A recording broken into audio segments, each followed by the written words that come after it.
So I think it's super interesting that you can kind of cut out the middle of Marty Supreme, like the whole plot kind of, and the films and the arc of Marty still kind of makes sense. So spoiler warning, obviously, for Marty Supreme.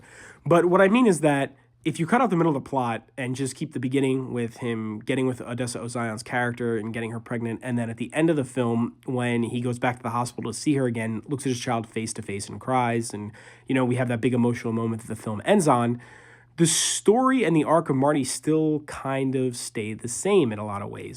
Now, I'm not saying the beginning had no point, but what I mean is that throughout the middle of the film, we see Marty just be a straight up awful human being. He robs from other people. He takes advantage of them emotionally, monetarily. He literally puts people's lives at risk. He almost gets Odessa Ozion's character killed, and he gets a lot of other people killed by doing his whole dog scam.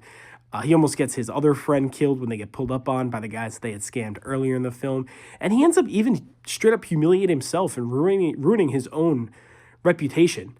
And he does it also so that he could play Endo again and try to, reach the top again and prove, like, I am the best ping pong player. I can beat Endo in a one-on-one match. And he does this by completely throwing away the deal he made with Kevin O'Leary's character, which, was all fine and good. It was a bad deal anyway. It doesn't really matter.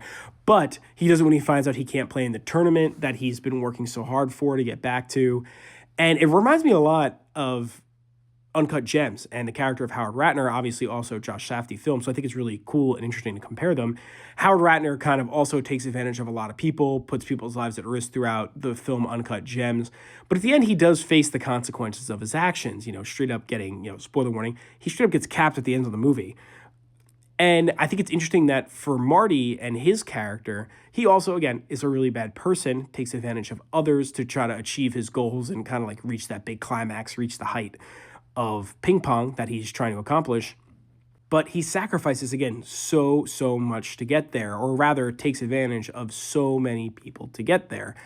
And it's really after all of this that he goes back and realizes that none of that really mattered. Everything he had done up to that point didn't matter. It didn't matter the amount of scams that he did, the amount of ping pong games he won, the countries he traveled to, how much people thought he was a great ping pong player.